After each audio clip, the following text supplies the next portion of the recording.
tagline-nya KNPRI adalah selalu bersuara di setiap ketidakadilan.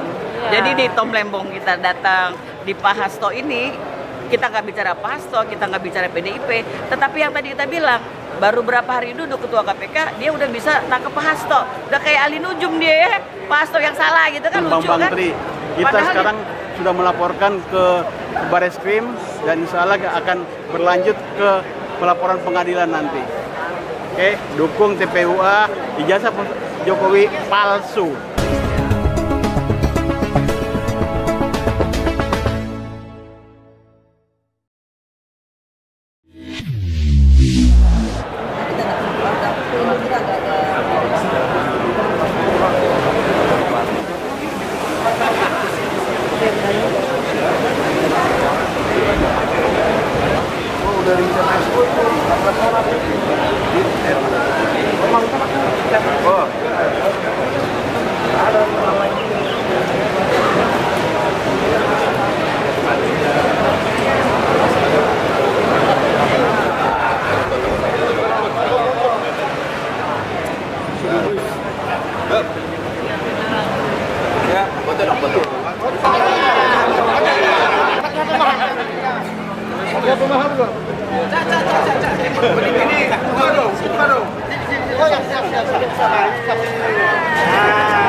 Kasih handphone bro. Kasih handphone. Satu, dua, tiga. Selama ini netral, dia tidak berpihak kepada kasus Hasto atau kasus yang lain, tapi TPUA tetap berfokus ke ijazah palsu Jokowi. Karena sampai sekarang ini, sampai detik ini, ijazah asli Jokowi tidak pernah ditunjukkan. Ini membuktikan kalau ijazah Jokowi itu palsu dan sudah menelan 2 orang korban, yaitu Gus Dur dan Bambang Tri. Kita sekarang sudah melaporkan ke Bareskrim dan insya Allah akan berlanjut ke pelaporan pengadilan nanti. Oke, dukung TPUA, ijazah Jokowi palsu.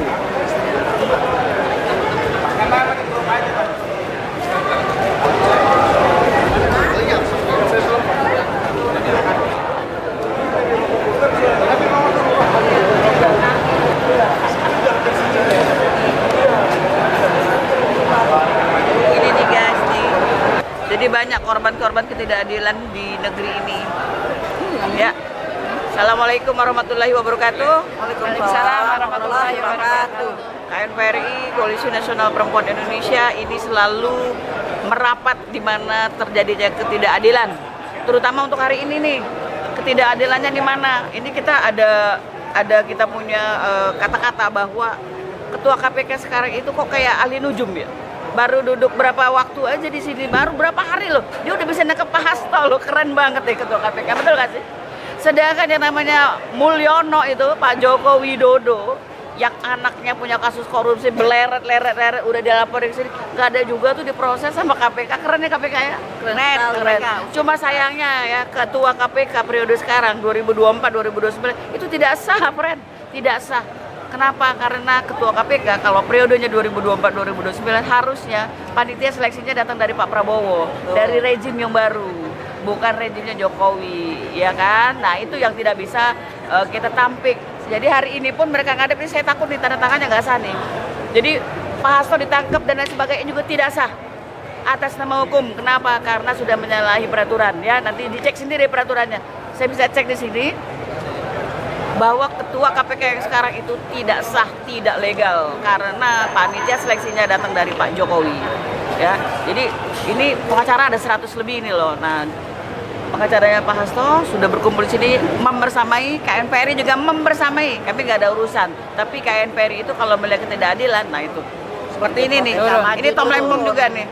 Kita kawal terus. Tom Lembong ini sprindiknya ya, Menteri Perdagangan periode 2015 sampai 2023. Kalau 2015 nomor 1-nya itu Rahmat Gobel, nomor 2 baru Tom Lembong. Kalau mau diambil dari nomor urut 1 harusnya Rahmat Gobel dulu dong. Masa dia cap-cip-cup ngambil Tom Lembong? Atau dari nomor terakhir harusnya Julhas dulu dong, bener nggak? Nah ini saya bingung juga nih lihat hukum di negara ini kok bisa begitu gitu. Betul ya Maya? Betul. Nah, kami di sini membersamai supaya KPK itu mawas diri, jangan menjadi lembaga yang berdasarkan pesanan. Begitu ya? Allahu Akbar. Allahu Akbar. Ini kan acaranya Hasto ya? Ya. Hasto dipanggil ya? Berarti KNPRI dukung Hasto? Nggak begitu. Tagline-nya KNPRI adalah selalu bersuara di setiap ketidakadilan. Jadi di Tom Lembong kita datang, di Pak Hasto ini, kita nggak bicara Pak Hasto, kita nggak bicara PDIP, tetapi yang tadi kita bilang, baru berapa hari duduk ketua KPK, dia udah bisa tangkap Pak Hasto. Udah kayak Ali Nujum dia ya, Pak Hasto yang salah gitu kan, lucu kan? Padahal di dalam ini, ya, Nurani 98, aktivis 98 itu sudah melaporkan keluarga Jokowi itu dari tahun 2022. Masa filenya nggak dibuka-buka sih Pak? Bingung kita. Mulai dari kasus Blok Medan, ya kan?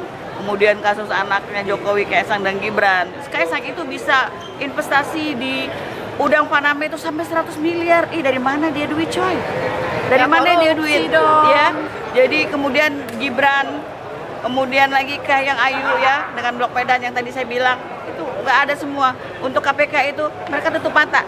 Kenapa? Karena ketuanya masih kronik Jokowi. Jadi jangan lupa copot ketua KPK karena tidak sesuai dan tidak sah alias ilegal ya. Kemudian tegakkan hukum, jangan tebang pilih, jangan berdasarkan pesanan. Hidup. KPK harus menjadi lembaga independen. Allahu Akbar. Allahu Akbar. Bu, kalau Ibu nih mengharapkan keadilannya seperti apa nih buat Pak Hasto atau di KPK ini? Mengharapkan keadilannya. Oke. Banyak hal yang kita lihat. Saya punya nih banyak. Saya udah siap nih. Kasus, ya contoh kasus korupsi dari minyak goreng Pak Erlangga. Kemudian ada dulu Pak Muhaimin, ada dulu Zulhas. Ini kan harusnya diselidiki juga dong, ya kan? Jangan itu Jokowi itu juga kena pasal loh. Kenapa? Karena dia tahu menteri-menterinya itu punya kasus korupsi, tapi dia membiarkan, malah menjadikan itu sebagai kartu truf. Kartu truf kalau suatu saat dia butuh, dia keluarin tuh. Buat apa namanya mengikat alias menyandra alias mengintimidasi gitu loh. Nah karena Pak Jokowi ini sudah selesai, kami minta kepada Bapak Prabowo Subianto sebagai Presiden Republik Indonesia 2024-2029, Pak, kami percaya Bapak lebih baik dari Jokowi. 10 tahun loh kami minta Pak Prabowo itu dipilih, kaum dungu aja yang milih Jokowi itu ya. Kami udah tahu Pak Prabowo itu akan sangat berintegritas. Kami dengar pidatonya tanggal 20 Oktober bahwa dia akan komitmen memberantas korupsi.